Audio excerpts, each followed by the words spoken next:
Welcome to the Get Fit with Jodelle podcast. I am, as usual, Jodelle. And, I wanted to have a chat with this lovely lady today that has been so generous to join me about some of the most pressing women's health issues of our day. Because after finding Dr. Ray Peat years ago, I also found Kate Deering and really respected her passion for helping set the record straight when it comes to women, appreciating their bodies, treating it well, nourishing it, giving them permission to shift away from the common dogma out there for women, like eat less, restrict, work out like a beast, and sleep when you're dead, and all of the things that never have actually helped women. So I've invited Kate on to have a wonderful conversation, just reminiscing about Dr. Ray Peat, but also I want her to hone in on some of these women's health issues specifically and how we can heal our metabolism, because that is the title of her new book. So Kate, it's an honor to have you on, and thank you for your time today. Thank you. It's such a pleasure to be here, and big fan of yours. So excited to have this conversation. It's weird to hear somebody say a fan, though, because I just sit here and do these things. I think of myself as just some little nugget of nothing, like a podcast. So I'm just glad people listen to them and they're getting some information from them, as I'm sure it's you've gotten clients from yours and have seen the potential of helping people when mainstream is not giving all of the proper information. So I think both of us are just trying to give out good information. So yeah, I think I always came from a place of trying to educate. That was always my intention. And even when I wrote my book, I was like, I just want some information that people can use that is more readily available. That was always the bottom line with me. Whatever happened with that was great, and it's been very good, for business and so forth. But I think the intention was, this information is super valuable, and I feel like so many of us are going down these paths of self-destruction and hitting our head against a wall. And then, and when you find out you don't have to do that and there's a better path, you're like, hey, let's all shift. Yeah. Yeah. And most of my listeners, since a lot of them follow Ray Peat, they know your story. But those that don't, you're a certified nutrition consultant and owner of Kate Deering Health and Fitness. And you followed this pro-metabolic approach, helping what I understand many people achieve success. And you've learned quite a bit from Dr. Peat, and who we're both so sad to see gone from this world. So I wanted to start there, Kate, like some of the things that really drew you to Dr. Peat whenever you were listening to his information, because it's not mainstream, but it is logic. A lot of it is common sense and logic, but also it works. It's working for a lot of people. So talk to me about some of your biggest takeaways.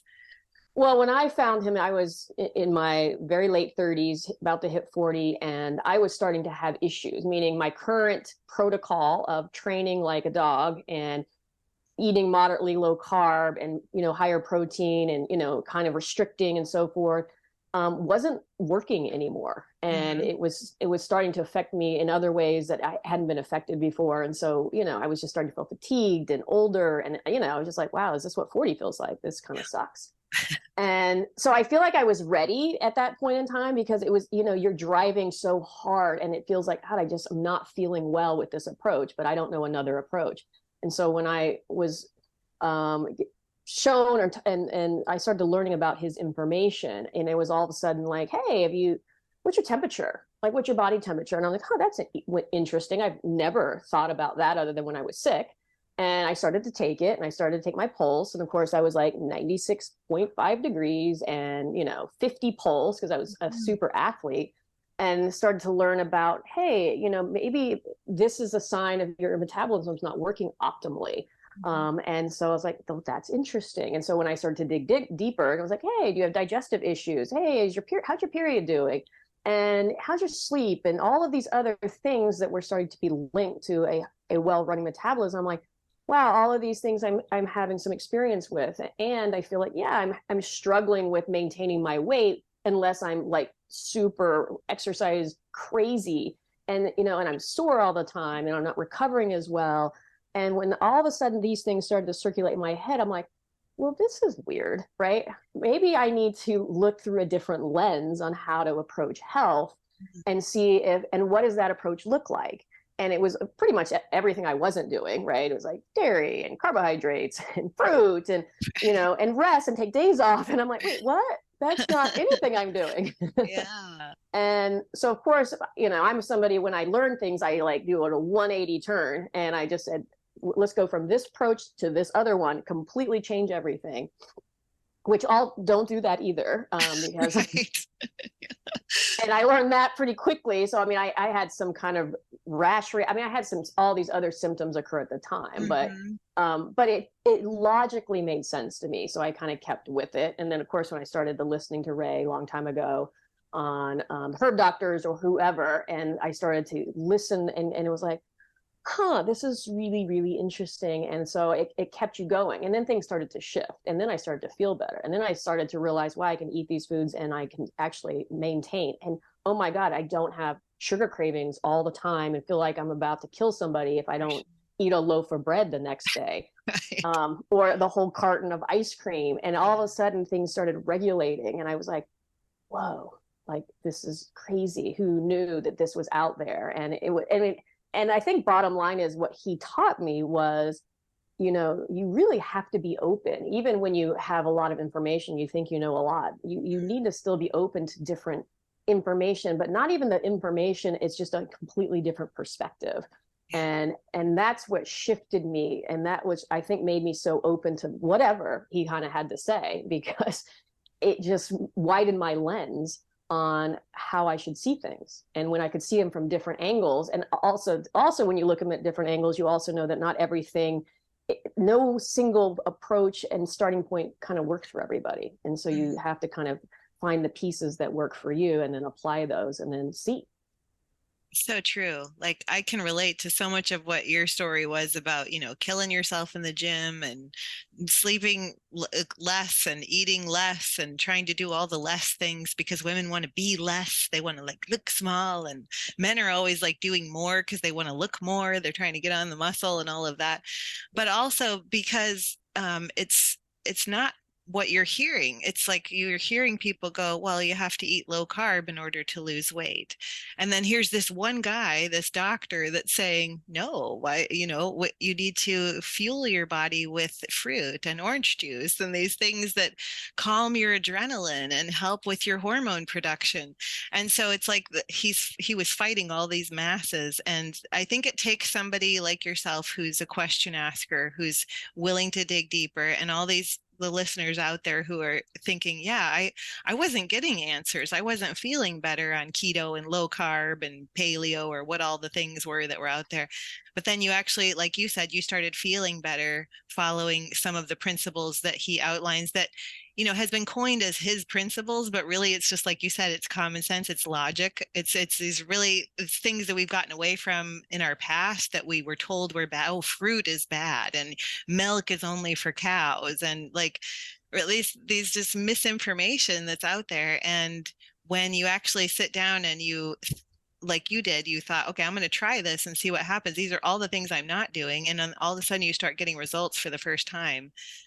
It's amazing. But I think what you've probably seen in your practice too, and what I get from people that are listening and talking to me about, I've switched over to eating the Ray Peat way, which he would never say he had a way. Oh, by the way, That's there right. wasn't really a Ray Peat way. You can go on That's the right. forum and people will give a way that they're eating, but it wasn't his way. He was just saying what he did.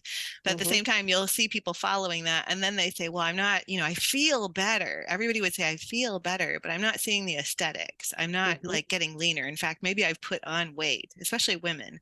Like I'm sure you've heard that. So was that your experience? And did you come out the other side of that? Because doesn't there take an adaptation time when we've been Mm-hmm. malnourishing our bodies for so long as women? Mm-hmm, for sure. And yes, I did put on, I probably put on between 10 and 15 pounds. So that was a little bit of adjustment, and it did feel. And now I will say, initially what I did is I did change the dietary approach, and I was trying to eat more. I didn't stop the insane training. That took a while for me, because that I had been very ingrained into, probably, since I was 5. Yeah. Um, you got to just train hard. And I like to train. So, that wasn't a big jump for me to just keep doing that. But it took me a while to finally take that off my plate. And I think my body did shift, but where I got actually the best as far as my weight shifted the most easily was I actually injured my knee, tore my meniscus, couldn't do any cardiovascular activity. And all of a sudden my weight shifted like that. And within a month or two, I had dropped 10 pounds, and I feel like my body was just really inflamed. I was kind of pushing that stress cycle. And I don't know, and this is kind of my experience with people. We're all on this like line of doing things that help us and doing things that are not supportive. Right. And then we can move any one of those things to get a result. Right. Maybe it doesn't even have to be food. It can just be more rest or less training or whatever, or the right training. And so I got a result, but I was still kind of just on this one line, and I couldn't get any move anymore until I actually took a lot of the stressful activity out of my day. And my body was able to recover more. And all of a sudden, my body's like, yep, that's it. We're going to shift. And it just did like that. And it was just like, who knew? And I knew, but I wouldn't accept it because it was just still so ingrained with me. And I find that is a challenge, especially with women who do like to work out and are really stuck to, like, if I don't train, I'm going to gain weight, right? You got to let me train. And so, I'm always asking the questions like, well, what do you feel uncomfortable with? What feels comfortable? What can we move? And let's try these things and then see what happens. And maybe that's the thing that will move the needle. Because I definitely have a philosophy of I always want to do the less to get the most result, right? I don't want to do everything. I want to do what 5 things can we do? Is it 5? Cool. If that's all we got to do, wonderful. It normally isn't that, but a lot of times you can move the needle, or people are just happy in that space. They're like, look, I feel good here. I'm accepting. I'd rather just stay here than do X, Y, and Z. I'm like, cool. Well, I'm totally pleased with that too. But for me, that's when my weight shifted the best. And I didn't have to, then I realized, well, you really don't have to train like an insane person to maintain your mind. In fact, you'll actually do better if you find the right amount and move all those other things off and just do what you like and enjoy for fun, and add some weight training in there, and then enjoy your life and don't be crazy anymore. Right? Because you become a little bit nuts, like, about having to train. Oh my gosh, I'm going to travel. Where am I going to work out? And all of that, all of a sudden, that thought went right out the window. Now, it took me an injury, because I'm a hard learner, but it was what I needed to do. And then it just was like, oh my God, now I don't have to do that. And then you start to actually realize, well, maybe I really don't like doing all that other stuff as much. But yeah. I can so relate to your story, because it's like that was the last thing for me too, was like when I went from running 8 miles a day and teaching all these classes and training my own body, outside of the classes, and then finally got to a point where I was like, well, I could just try not doing so much, and nothing changed. Like, it was like I didn't lose, but I didn't gain. So I was like, wait a second, if I've been doing all this, and like fast forward a couple months after I stopped doing all of it and nothing changed, it was like, well, then why am I doing all that? So it was like, I think a lot of women, because we're so programmed that we have to do more and more and more in everything, like not just in our workouts, but you got to be more at your office, and you got to be more at home. Like, you got to be more of a mom and more of a wife and more, it's what I call this phenomenal syndrome, where they have to be phenomenal, and you have to put yourself out on social media like you're the best mom ever and you're doing all the things. Whereas that's probably the reason why they should be showing the picture of themselves crying in the bathtub, because they're not able to do all the things, because totally. we can't give 20% to everything in our life, when we need to focus in on giving 100% to the most important things. So Absolutely. Yes. I see that all the time, and I totally get that. And I think women do have it a little bit more challenging, because as they got into that age where you're like, oh, now you can have a job, and now you can do this, but now you can also have a family and be a mother, and then be everyone's best friend, and be and then be the hot wife and all this. And I'm like, oh, I don't know how that is all possible, right? yeah. And try to work out and do all. I mean, how? No, there has to be some level of give and take and balance. And yeah, it's a disaster half the time. Yeah. And Dr. Peat kept it so simple, because women would ask questions, on the Q&As that I would do about how do I lose weight? And he was like, well, you need to not exercise. You need to chop wood, and like do things outside, and like eat lots of food. And that was like it was like, we're not answering their questions, because No. it's not what they want to hear. Because what they think they are supposed to hear is, you got to like not hardly eat anything, and then kill yourself in the gym, and then that's how you're gonna. But how's that working for us? Because most people will see adrenal failure, they'll see thyroid failure, their hormones shut down. So with regard to like your story and like what you've seen working with women, what are some of the biggest needle movers that even maybe you learned from Ray that you use in your practice to help people? I think the first needle mover, well, first is you have to establish what needle you want to move and Mm, what that looks like, right? So okay. it's actually kind of lining them up to like, okay, we need to at least first define what we want to do right here. And if that's established health, then let's use these markers, right? And of course, I use things like temperature and pulse, and then just subjective markers, right? Digestion and sleep and fixing their cycle, and just overall feeling better and having more energy through the day. So it's kind of using that as our guidelines initially, versus looking at weight. Like, we do look at that eventually, but essentially these are going to, let's make sure that you're healthy enough to even address that first. And so certainly having them, one of the biggest things, yeah, is making sure they're eating enough and making sure they're eating frequently and with balanced meals. I mean, they're fairly simple concepts, but when you, and I always usually have everybody food log so that we can see, well, what are you eating through the day, right? Because everyone's like, but I'm eating. I get plenty of emails like, I've read your book and I eat just like you, or I eat what you say, and I'm like, okay, stop there, right? You're not me. Right, you're not me, and I don't even know what that means, right? I mean, that, who knows what that means? I'm like, okay, so let's first just log some stuff out. Let's just see and what you're doing. And it can be like they're having a coffee and and a little cream and sugar, and then they're not eating for 4 hours, you Yes. know What is and that? so I know. And they're like, well, I get up or I have a little bit of fruit, and then I'm like, well, then what do you do? Then I like get on 4 calls, and I'm like, okay, what do you think is happening at the beginning of the day? Like, you don't have enough fuel for half a call. Mm-mm. So let's remove where. So a lot of it is just moving where they're eating, right? And establishing a better habit and how we're going to start our day. Because if you're starting your day under fueled, that's setting you up for your entire day.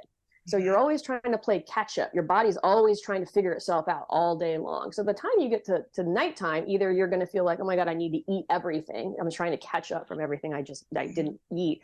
Or, your body's going to feel anxious, stressed, so forth and so on. And then you don't sleep very good that night either. So we have to start from the beginning. So I always let's work on your morning routine first. Like, because if we can get that in a better place, and everything else will start to be easier for you. Mhm.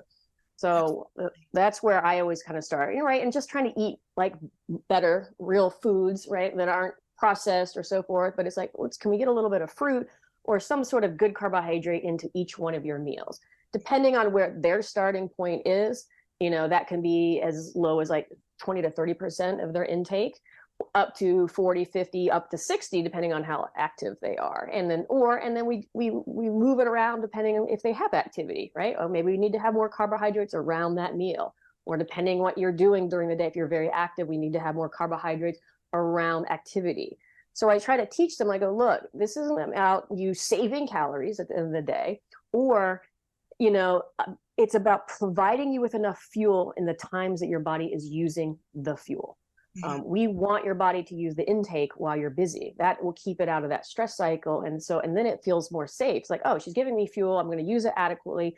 And I'm going to use it for not only what I'm doing, but I'm also having enough to actually give it to my metabolic functions, right? Because they get poo-pooed when we do too much. And there's always that compensation going on. There's always that adaptation. So we always want to make sure that, look, when you're doing stuff, you got to have enough. Because if not, your body's going to adapt and it's going to compensate and it's going to pull from your reserves, but that's not going to ever get you into a healing state. And so Mhm. that's kind of where I like to start people, certainly, is just kind of balanced meals, eating enough, and then eating around the times that they are the busiest, which, again, it's not rocket science, it's not brain surgery, but it is, can be challenging to make those shifts, especially if you're getting people, they're like, well, I'm just not hungry in the morning, I Mhm. don't want any food. I'm gonna go, well, let's talk about what that actually means, Right. right? If we're waking up and we have no appetite, then you might be slightly in a stress cycle already, because you should be, you haven't eaten in 8 to 10 hours.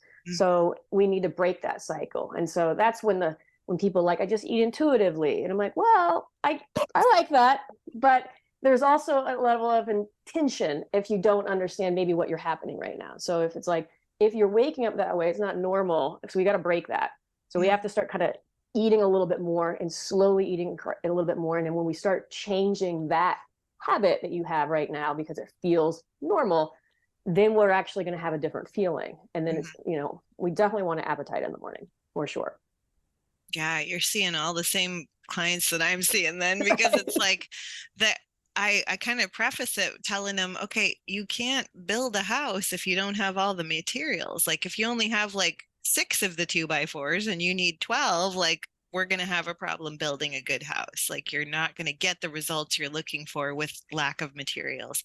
And in proper timing, if they bring the materials at nighttime when there's no light to build with, right? So it's kind of like our bodies are the same way. We really have to give it the raw materials it needs in order to rebuild itself. And there is a rebuilding phase. And that's, I think, where some women get uncomfortable, because when they do start kind of almost reverse dieting or adding in those calories of all these things they haven't had, and I'm sure you see it, it's like they kind of freak out. Or I had a client that for 6 months, she didn't move. Like she had these clothes she wanted to fit in. And I'm like, you have to give this time. You've done so much damage for so long that it's going to take some time for your body to adjust. And then almost as soon as she hit that 6 month mark, she dropped all the weight that she'd been wanting to drop.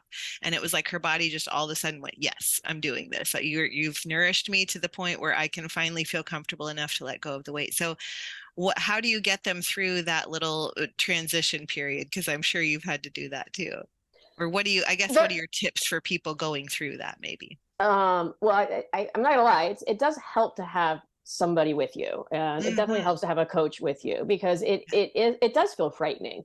It does feel like you're walking down a path of the unknown, and so again, it can be just like, okay, look, we've got to focus on these things, because we do want to see. I mean, you want to be motivated in a way that you see some sort of progress, right? If you're starting to make all these changes, and if the only thing you're focusing on is the scale, then you're going to get yourself frustrated, and it's going to be demotivating. But if we can shift where we're paying attention, and we're like, look, and I always have a kind of come to Jesus conversation with them. I go, right? I mean, you got to be aware. I'm like, look, you've had decades of doing this, and usually people are like, I know, I have done some destruction. I'm like, okay, good. So let's be aware that we are not going to get where we're going to go in probably 3 6 months. It could be a year or two for us to get to where we want. But if in a year or two we're better than we are today, and you're older and you're in better shape and it's a lot easier, isn't that going to be feel a lot better than 2 years and you're going to be even worse? And they're like, absolutely. Okay, cool. So let's take that, and then let's just focus on these other things, right? We're going to focus on your day to day. We're going to focus on the 5 things I told you to change, Hmm. and we're just going to do it consistently. And Hmm. then I just want you to focus on those things and keep your, like, here in the game, right?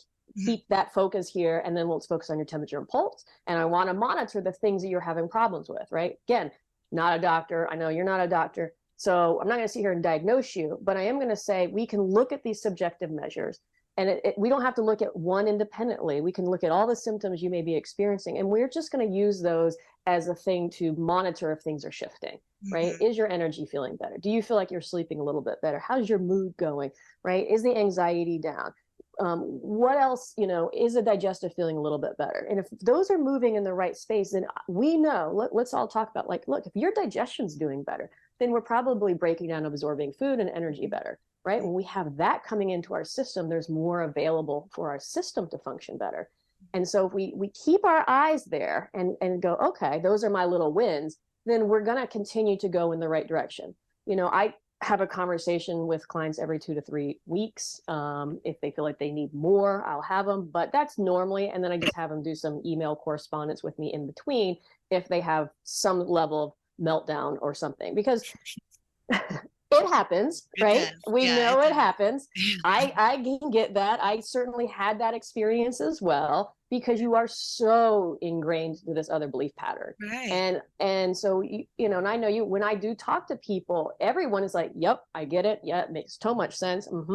And then they leave, and then their old brain comes right back in there, and because then they're surrounded by a society that's telling them something else. Yeah. So you're now bombarded with all of this other stuff, and that can throw you back off. And so it's important, like I said, to have these conversations with them, to kind of reconfirm with them, okay, look, this is what we're focusing on. Here's another article to read. Go back and read this in my book. This is where we're going. Yeah. And so there has to be some reconfirmation, but as people progress and then they start to see it, right? But 6 months can feel like forever if they're not getting the result that they're so used to getting. Yeah. But it's that if they can focus over on this other place, now, well, I am feeling better, and I do, and that's good. And a lot of times, and I don't know if you get this, I'll get, they're like, I don't even care about that other, I feel so much better, I can Yeah. do more, I'm more present with my family, I have the energy to do things right now. They're like, they don't really care that much, and so, or it's just eventually in time, they're like, yeah, my weight just started to shift and I didn't even have to pay attention to it, because metabolically speaking, their body was just using more fuel to do everything they wanted to do. And then maybe they were just able to do more in their day. And so their body now was just adjusting. Because I personally don't think your body wants to hold on to 25, 50, 100 pounds of weight. It's not ideal for the body, but it also is always going to be in survival mode. And if you don't get it out of that survival mode, it just hangs on to everything. Well, absolutely. And the stress around food, sometimes when they have that experience of they're seeing better digestion, their energy's better, their sleep is finally better, they finally get to that point where they're like, I don't even care about the weight now. I mean, hopefully it comes off, but I'm feeling so much better. I want to stay here. That can be the underlying mechanism where a couple months into that, then the weight does come off because the stress around food is gone. Like, oh, I'm eating too much, or should I be drinking this, or should I be eating this? Is this too much food? Like when they stop doing that and they get the results of feeling better, then they can actually quiet the noise, so to speak, of like what they're not doing or what they aren't, or what society says that, they're not, which diet they're not on or whatever. So yeah, I love that you mentioned that. Now, something you said earlier stuck out to me because you said when you were going through your adaptation, part of the reason was you felt like you were aging faster. And what I noted on the front cover of your book was that it said, stop blaming aging. And I love that because it's like we can't blame aging all the time. I mean, yes, we're aging, but there's a lot that somebody can do to fix their health and to even change wrinkles in your face and your skin conditions. So maybe talk about that a little bit. Yeah. Well, I mean, I think age is it is obviously the number of years you're on this planet. Mm-hmm. And as you are older, there's more years for you to do destructive things to yourself. And so we can use that as a marker, but there's also more years for you to take care of yourself. And it doesn't have to be the only variable that we can monitor how healthy we are. We can't just say, well, I'm getting older, so everything's going to suck. And I'm like, well, yes, but that just means maybe that you have more years of doing destruction to yourself. So yeah, that can do it. But I've seen 20-year-olds that they've been pretty destructive. And then there's also 70 or 80-year-olds that haven't been. Mm-hmm. And, they can be in like pseudo better health. I definitely, in my history, I had a lot of years of destruction. So, I mean, even though I wasn't a really overweight individual, but metabolically speaking, the things I did to myself messed up my system for sure. I mean, I must have been in a stress cycle for a couple decades prior and not understanding it, just all the things that were going on. So the unwinding that occurred, and I think I still today unwind things, right? I don't think all of a sudden, I did a year and when I learned this path and started to shift things, certainly got a lot better for sure. And things that corrected and so forth. But life is still life. We still have very stressful events that happen to us and underlying things. And we're always learning and layers are coming off. So there's always this another layer and another layer. Or something happens. I'm like, okay, I guess I'm not supposed to learn about something else over here. But ultimately, the aging part is that, yeah, you got more years at this point in time. But if we metabolically support ourselves, if we nourish ourselves and start learning what our system needs, and that can be nutritionally, mentally, environmentally, physically, whatever, because I think all of those components are going to play a role, then we can absolutely start taking years off our life and our systems regulate to a better place. And so there's a lot that we have control of that we can be aware of. And when we know that, and that's why I say it's always about what thing that can we do to move the needle. Food can be a big one because it so affects how our blood sugar is running, but it's certainly not the only thing. And other things we can mentally change how we think about things, and that can change our physiology like that. And so there is just so many components that we can shift that will kind of take that age off of us, right? Vacation, right? We can put that as a pro-metabolic thing. Going, getting some sun, not working, enjoying your life and sleeping, and you'll come back and you look 5 years younger. Absolutely. right? Oh, I love that. No, that's like, that's gotta be, I mean, I haven't read the book, but I'm sure that's in there as far as like how to heal your metabolism. It's like these biggest health issues that we see people coming with. It's a lot of the same thing. It's lack of calmness in their life, the inability to slow down and pause. It's more restriction and yet more weight gain. It's more sleep issues. It's more gut issues. It's more thyroid and energy issues. It's diet confusion. Like there's so many schools of thought that they're all confused. I mean, did I miss anything? But there's those are the major players that at least I'm seeing as so as far as like how to heal your metabolism and stop blaming their aging, where do they start to understand where to go first with healing their metabolism apart from all the noise, the dogma out there? Well, again, you're always going to come back to what does that look like? What is metabolism? Right? Then we have these subjective markers, and we look at all the health markers of our body. Again, our temperature and pulse, digestion, cycle, libido. Can you maintain muscle mass without massive exercise? How are you sleeping? What's your hair and your skin like? All of these things. So I usually have a long list of just asking people about symptoms. Are you sleeping, right? Do you have constipation, diarrhea? And so forth and so on. And so we can use those as markers as like how do we kind of first gauge, let's have a starting point, right? I know Ray's always said, you can't figure out where you're going to go unless you know where you are. So we got to know, where are you at right now? And then we can create a path. And then again, that is, all right, let's start eating better foods, right? Let's look at your foods, and here's some better quality foods. Let's have some fruits and roots and utilize some better fats, and make sure we're having a little bit of protein in every meal. Make sure your meals are balanced. And okay, well, what else is your day looking like, right? Do you have time to eat, right? What's the biggest thing? Well, I just don't have time. I don't have, I work. And I'm like, okay, let's talk about your day, right? Do you have time in your day? Well, I barely can schedule. Like, people are crazy.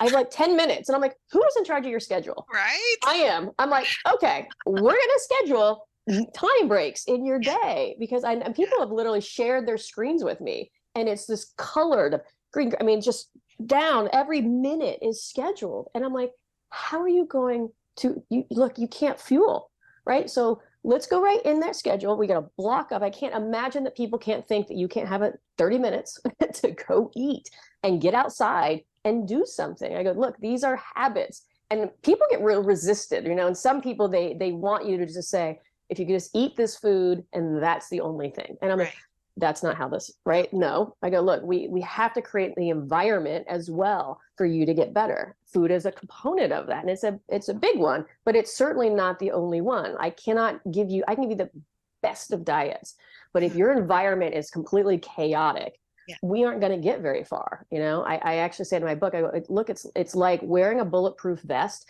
and walking into the middle of a war zone. It's going to protect you a little bit, but get out of the war zone. Yeah, exactly. That's what we got to do right now, right? And so, and then maybe we just need to prepare you better, you can be more resilient, or so forth and so on. But right now, you are not surviving in that environment, and it happens in time, right? And I think when you can let people see and give them more awareness, I'm like, no, this isn't normal. And this, and again, and maybe if you got super healthy and and maybe you'd be able to manage it better. I'm not saying that people can't do a lot in a healthy manner, because they certainly can. But when you're struggling and you're trying to maintain that insanity, it just doesn't work. And so we have to take things off. Or what can we do? Like, what can we just add some meals in through the day? Maybe that's going to be a thing and you'll be totally fine. Or do we need to just take things off your schedule completely? I don't know. Let's see what happens, right? I mean, I deal with mothers at work, and I'm like, well, you can't just put your kids away, can you? Right. They're like, but so you have to kind of figure, but it can be quite challenging, and I can know it's might be quite overwhelming. And that's why it's always like, look, find 5 things. What can you do? And can you do those 5 things consistently? That's always where I'm at. And they can be 5 different things for different people. But I think you got to start small and figure out what you can do consistently. Okay, now you're going to do those things consistently for 3 weeks or 2 weeks. Okay, let's check back in. Okay, how do you feel? It's a little bit better. This is a little bit good. I'm like, okay, were those manageable? Sure, great. Okay, now let's try and do a little bit more. And it could be like, we're just going to add a little bit more food to your breakfast. Or we're going to add a cup of milk in between these things, because I can see your temp and pulse are dropping and you're getting a little fatigued. So let's just add a little bit more food here and then address it. And let's just do it consistently, right? And so now let's assess. Cool. And then we just move, right? It's what I like most about this approach is a moving, it moves, right? It's not just eat this and you're good and just do that. It's let's move and okay, now let's change it again and change it again and change it. So that eventually, if you were eating 12 to 1400 calories, now we're eating 2000 to 2200 calories. We're maintaining weight and we feel good. Now you're just, your body's sleeping deeper. You're maintaining your sleep better. You're able to exercise at a higher level that feels better to you, and cool. So that's where we want to maintain. And then what I say is, look, eating and supporting health is now a responsibility, because once you get there, you are now responsible for continuing to support yourself, because you cannot keep like that health and go right back to where you were and think it's going to stay. Yeah. Right. It's like if you build a big bonfire, now that bonfire requires a lot of wood. Yeah. And you got to keep putting the wood on there. If you decide, I'm just going to not eat for a day or two, guess what? Bonfire goes out. And not to say that it's going to take you 3 or 4 or 5 months to build it back up, but you won't feel as good, right? So you always have to understand now there's a responsibility with this. Absolutely. Yeah, I love the bonfire analogy because it's so true that there is a realm of people that let me do this for a while and then I'm going to go back to what I was doing before because I'm either A, not getting the aesthetic results even though I feel better, or B, I'm just by habit, like you said, sometimes it's those mind patterns, the brain patterns of like, this is what I was doing. And sometimes when a stressful time in your life comes along, it's like you revert back to that. I just had a consult with a gal that like had changed all these things and she was feeling so much better. And then this time we consulted and she's like, but this happened and this is back and now my joints hurt. And I was like, what changed? And she's like, well, I kind of am not doing what I was doing. And then I asked her what her typical day was. And it was exactly what it was when we first started consulting, like the food, the way she was doing her day. And I was like, okay, we need to like dial stuff back in, but we are creatures that kind of go back to kind of like the dog returning to its vomit, sadly, because it's like we're going back to the stuff that made us sick in the first place. So really, like you said, once you commit to this lifestyle, it's that like this is your new way and good for you because now you can eat 22 to 2800 calories versus when you were barely feeling good on 1000 calories, so a lot of women in particular feel that too, is like that I can eat this much. I think that's a new thought for many women. Have you seen that too? There is that, and with that they're like, I have to there now's a Prepare. responsibility. Yes, You have to yes, cook more yes. food, Right. you have to prepare more food. Mm-hmm. Food is expensive, right? And now, I mean, so yeah, this whole other level of things occur that they can like go that shift. I'm like, yeah, if you do intermittent fasting and keto, it's less time in the kitchen, right? You don't have to eat as much. There are some positives, and you hear the arguments. I'm like, yeah, I can get that. You're really busy and you don't want to food prep, and you can just grab like a piece of chicken and off you go. I get it. I totally get that, but it eventually is going to, so again, we have to focus on what do you want?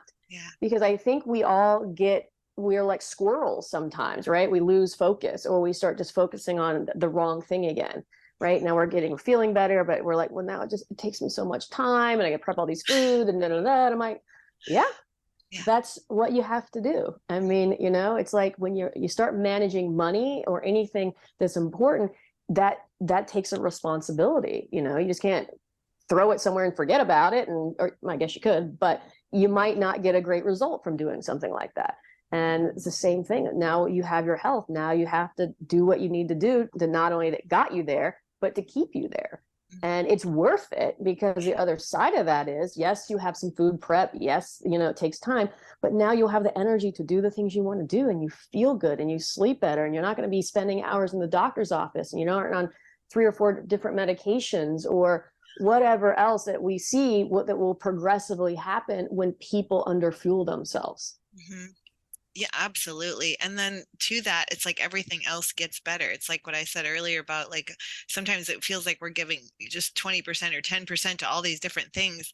Whereas when you're properly fueled and you're nourishing yourself, you're able to, number one, hone in on the things that aren't important or the things that aren't serving you, such as like too much exercise or running all the time. You know, the women that I used to be one, so I can say it, run, run, run. Like I'm Yep. just going to go for a run. Now I can do 5 or 6 miles. I might as well do 8. So it's like more is better. I'm going to get healthier the more I run, when in fact, like studies don't even show that. In fact, it's quite the opposite for people that are runners. But in general, it's like, when we take out the irons that really aren't serving us in the fire, and we start to have this energy to put forth towards the things that are important, like being a better wife, a better mom, a better at our jobs, we have the fuel to do that. And so it actually makes you a better person on more levels than just achieving some sort of aesthetic goal. Yeah. Yeah, 100. I mean, I'm sure you've seen this too. I mean, I've seen people make complete life changes Mm-hmm. when they've become healthier, because I think they were in such a survival mode prior. They weren't even able to see what was happening around them. And as they became healthier and more aware and became a stronger individual, maybe that learned helplessness started to dissipate. They all of a sudden said, huh, I don't like, maybe they've changed their marital status, or they changed their job, because all of a sudden they just saw things a lot differently and in a place that was serving them, and they shifted. And it's quite remarkable to see sometimes, not that you want someone to go through something very stressful, but they've kind of outgrown who they were on some level. And so you see a lot of growth just on their health, but just in their mentality and their emotional state and kind of so many levels of their life. And I think you have to be ready for that too, because it can totally change you and it will enlighten you, and you become more open, I think, to a lot of different things, and it allows you to see things completely differently, which is, I think, part of the fun of it all. You're like, whoa, like who knew that this was all happening? And because I was so like, this was the way. Yeah. Right. And then all of a sudden, like, oh, I opened all the doors. And I'm like, wait, nope, that was not right. That now there's all these other ways that, and it does make you become more open. I think it made me become more open to a lot of different possibilities. And I always like to understand why other people are doing certain things, to see what is directing them in that direction, just to try to understand, okay, well, that's interesting, but I wonder why they're seeing it that way. Because I think everyone is doing what they think is the right thing for the most part. Right. Even though you can look out and go, well, that's totally screwed up. But, I think once you can see that, but for the most people, I do believe think they're doing what they think is right. Mm-hmm. So they just don't have enough information, or they're not open to new information. Yeah. Yeah. Which is unfortunate, because It is unfortunate. if you're a question asker and you keep seeking new things, then eventually you will find the answers. And so that's what people, I want to encourage them to make sure and keep seeking. If you haven't got the results you're looking for in your body or in your health or whatever condition you're facing, you want to keep digging, but dig logically, like not looking at like, okay, well, fast for 65 days and all of your health issues will go away. It's not logical. I'm sorry. It's like, what you're doing is you're causing further stress, which if the stress was the reason that caused the issue in the first place, then you're just furthering the problem. So like we really need to work with our body rather than fighting against it. Um, 100%. yeah. Now, maybe you know the answer to this little interesting question I had, that was, where did the pro-metabolic term come from in the Ray Peat movement? Do you know who coined that, or was that just something that came about?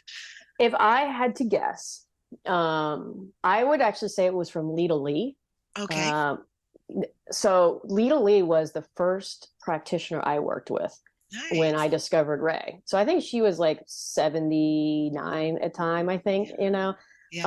and she worked with the enzymes. So her protocol was I don't know, I took like 30 enzymes. It was a lot of enzymes. And that was her approach, right? It was Yeah. all that you're not digesting things properly, and that's why you're having all these issues. And she did a urinalysis type test. And so but in the information she gave me, and it was like, do this pro-metabolic diet. That was the first time I saw the words, and she just had it. And so she wasn't very specific to she didn't really work with you on your food, other than saying, eat these foods. Right. And it was fruits and dairy and, all the things that Ray might suggest, but with no really particular understanding of it, not really looking at your macronutrients or when. It was just like, eat these foods and remove all the crappy things. So I think at the time when I met her, I was still eating like sweeteners, right? And whether it was stevia or something else, because sugar was horrible. I couldn't, what do you mean eat sugar? No, that's going to kill me and give me cancer. So she would be like, yeah. And I think I was even doing like 5-hour energies because I would get up. Yeah, thank you. I would get up at like 6 a.m. and I would go run stairs with a client of mine. And I would train like 4 or 5 people and then go do a boot camp. And I would be like, I'm so exhausted. I'm like 5-hour energy. And then in that freaking, the adrenaline will kick up again. I would go do that. And so, and I'd be like, I'm so hungry. I'm like, no, but I can't eat any more than this many calories at this time of the day, Right. And then, so it was chaotic. But I think I had that in my information I gave her. So she's like, you gotta get rid of those things. And I'm like, but how will I survive? Right.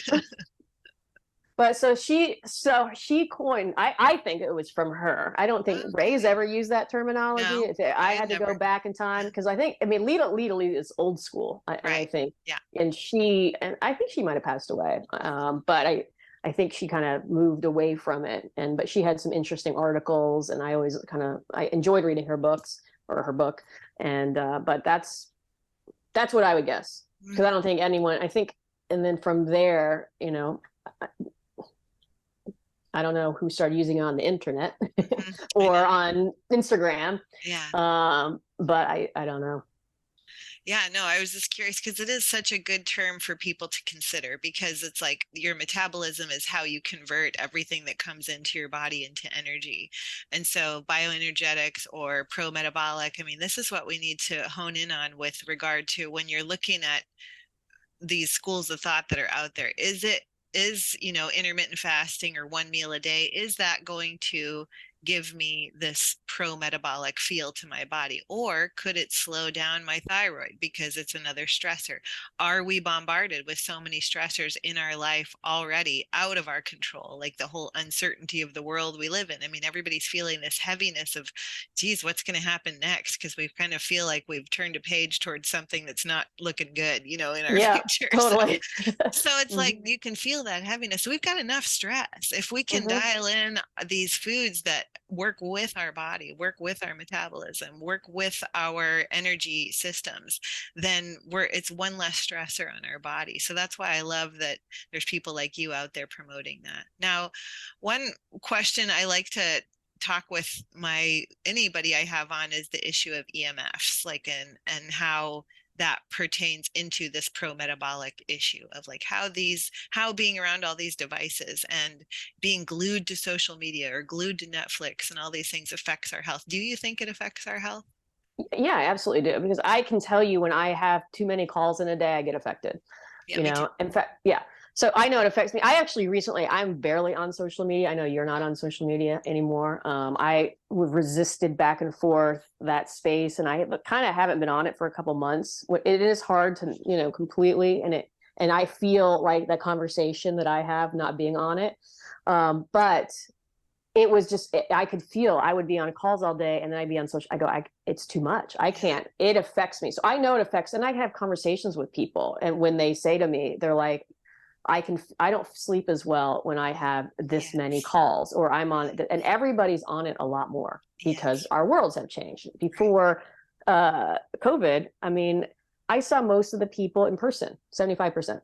Now I see 90% online. So it changed completely now. And so, that also what that means is, well, what else did that change about my life? And I always talk to people about, okay, what changed in the last 2 years of your life? Okay, I work at home now. Okay, well, so not only do you work at home, but now you don't go out to get to your car, and you don't go from your car to your business. And then you don't socialize with people in a live setting. And then you don't go out with people for lunch any longer. And then you don't, right? There's a lot more than just that occurred. So now just your overall movement for the day has decreased. Maybe your sun exposure decreased. I know mine does. And so a lot of things happened during that time period that weren't beneficial for our health. Now, is it easier to do a Zoom call? Yeah, it's cool and great. And I can talk to people all over the world, which is awesome. But it also, I have to balance all those things, right? And I can sense it in my body. I'm like, nope, you can only do this many and that's it. And you're done. And so we have to have, now with technology and all these things that are great on some level, because they do allow us to share on a whole nother level that we haven't been able to. And I think that's one reason why Ray's work has gotten out, because there is social media and there are people sharing it. And I can appreciate all that. And I think it for that benefit. But at the same time, we have to know that being on this stuff for long periods of times isn't good for us. And I always have that conversation. I actually want people when they work with me, I go, I don't want you to be on social media for the next 3 weeks. Right. Right. I go, how long are you on it? Because it's one of the things that moves the needle. And I go, look, it's not hard to just turn it off. Right. And I know there's information and I know you like to scroll or whatever. I go, but it's another thing that's ticking at you. Yes. And you may or may not be aware. And I go, were we ever meant to look into 100 people's lives in 2 minutes? No. Right? Our brain is just like, right? I mean, your brain is taking in so much information all the time. So there's that part of it. But yeah, I do think all the EMFs definitely have an effect. I mean, I try to shut them off and turn it off, and I mean, and so forth and so on. But I also live in Southern California in a condominium. So I know my neighbors have it. I know my other neighbors have it, right? So, I'm like, okay, well, what else can I do? But, I make sure I have enough carbohydrates through the day. I mean, but I can feel it, for sure. And I listen to Danny a lot because I know he's like out in Mexico and, living on his own and these things. Yeah. And I hear him, he's like, it became too much noise. Yeah. Right. And a lot of people that you feel like, whether it's Josh and Jeannie, I mean, I know them, I know Josh quite well. And I know that's how they left. They left Southern California because it was just too much noise. Yeah. Matt Blackburn left Southern California. I mean, they all just are like evacuation because of the noise. And it's a weird place to live, although San Diego is not too bad. But yeah, I mean, and I'm sure you see, so for a lot of people, that's the thing. I go, it's a thing that we're used to doing. We like to do it, and yet it's not serving us. But we always pull back to these things because I think we get that immediate gratification. We get that zinging, whatever it is, even if it's a negative adrenaline, like whether you're doing it and going, I'm totally getting stressed out. Oh my God, look at their lives. Adrenaline kick, right? Yeah. We're kind of getting that little high. I mean, I was a drug addict for a good many years of my life. So I'm very familiar with that feeling and then I got it from exercise, that kind of ping constantly. And social media and all that will give it to you as well. So you have to and all of that is just kicking you over into that stress cycle. And depending on how sensitive you are, because everybody has a different level of sensitivity, you could do it for a little bit and it can affect you, right? And maybe some people can do it all day long and maybe they're okay with that. I don't know, but it is one of the things that definitely can push people over. And I do think it affects you a lot more than you think. And, we definitely have studies with EMFs with mice.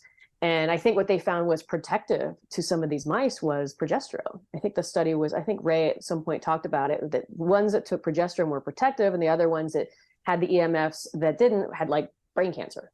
Mm-hmm. So, I think we all have to have our limits on what we do. And, I know that, yeah, I mean, I set mine and say that's all. We got to get off.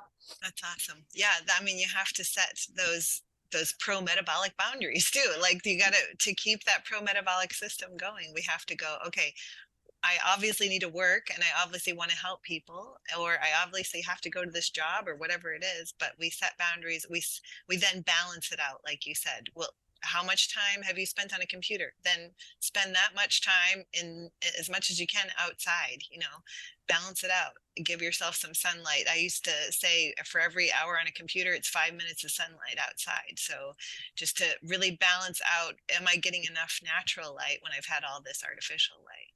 And I think if you go back and listen to any podcast that Ray Peat has ever done, the bottom line is stress. Like, where can people dial in their stress? And I think that was his underlying mechanism, is like, are you guys looking at the stress in your life? Not just the nutritional stress, but the daily stress, the social stress, the emotional stress, the trauma that we haven't been through or we haven't processed, And so I think just that alone, if somebody starts to look at that, they're going to start to see a shift in their body.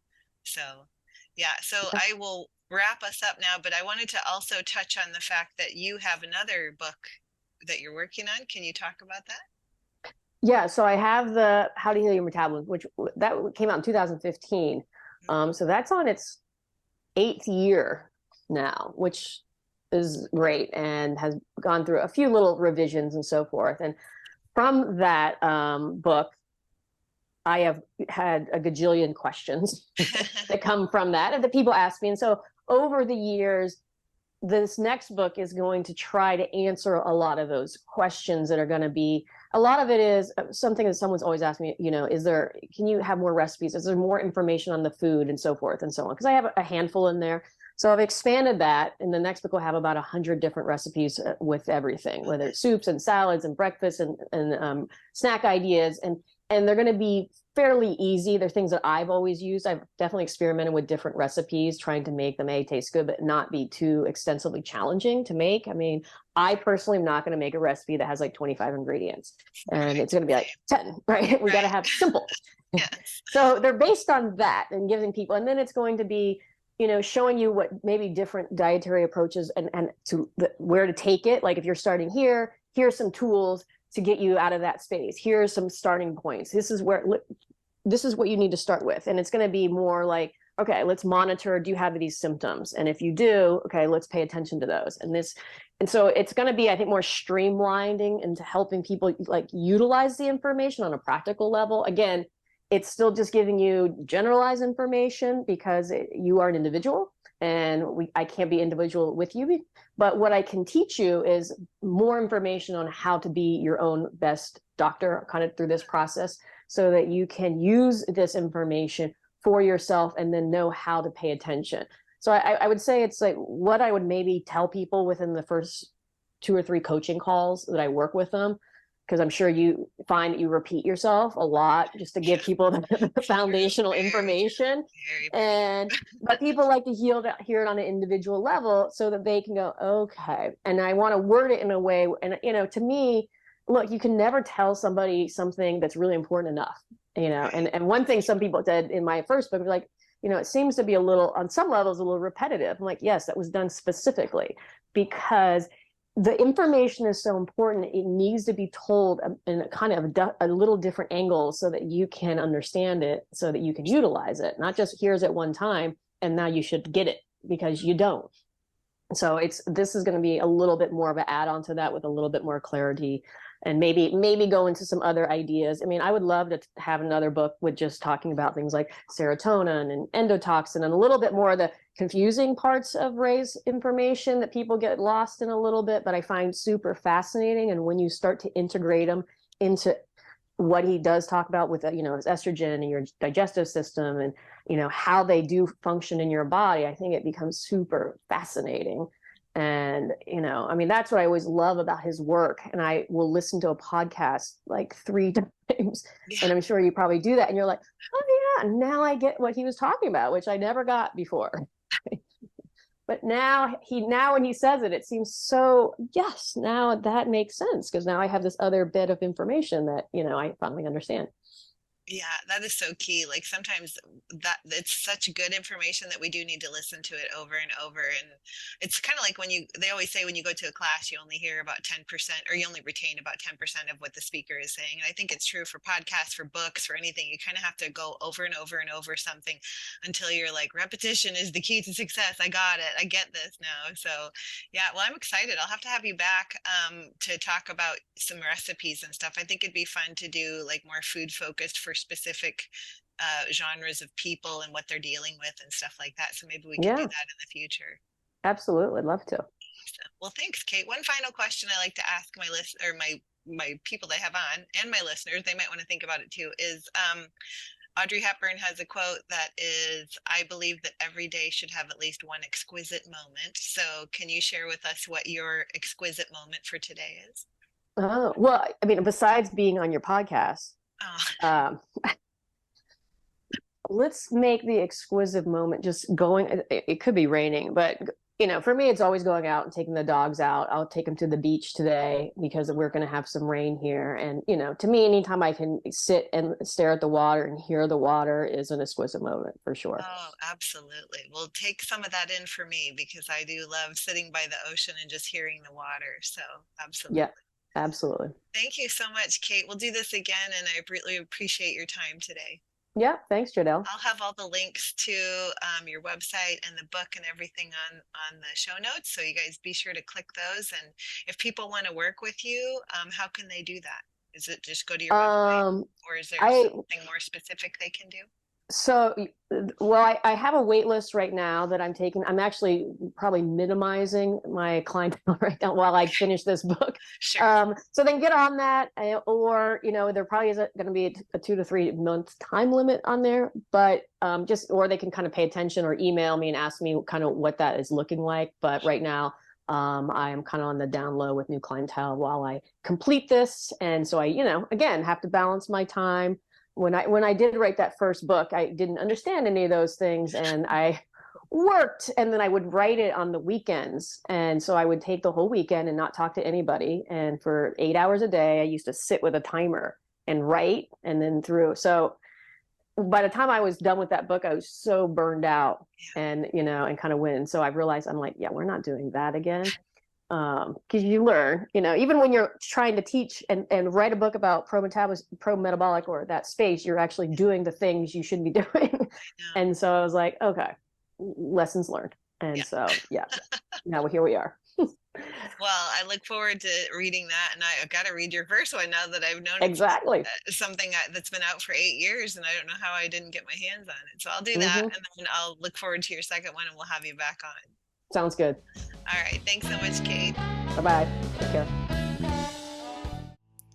I love how unique you are and that your needs and diet are as unique as your fingerprint. That's why not every diet in the world will work for you because you're special, okay? So as your nutritionist, I believe in your bioindividuality, and it's my job to act as your nutrition detective and find the root of your issues and create a more optimized you 2.0. So are you looking to ease some digestive distress or maybe dial in your sleep? What about lowering environmental stress that could be causing, stuff like undue anxiety? What about food struggles and emotional connections to food? Or maybe you're simply suffering from diet confusion and not sure where to start to improve your health. That's where I come in. So let's set up a free 15-minute call to see if I'm right for you. That's right. All you're going to do is email me at getfitwithjodelle@gmail.com. That's Jodelle. And let's just chat about you and see if we're a good match when it comes to getting you the results you've been waiting for. And no matter where you are, you could be in Asia, Brazil, Chicago, or somewhere in between, we can connect via Zoom or phone or any way you like to get you the results and your health once and for all. Let me be your guide and let me get you there.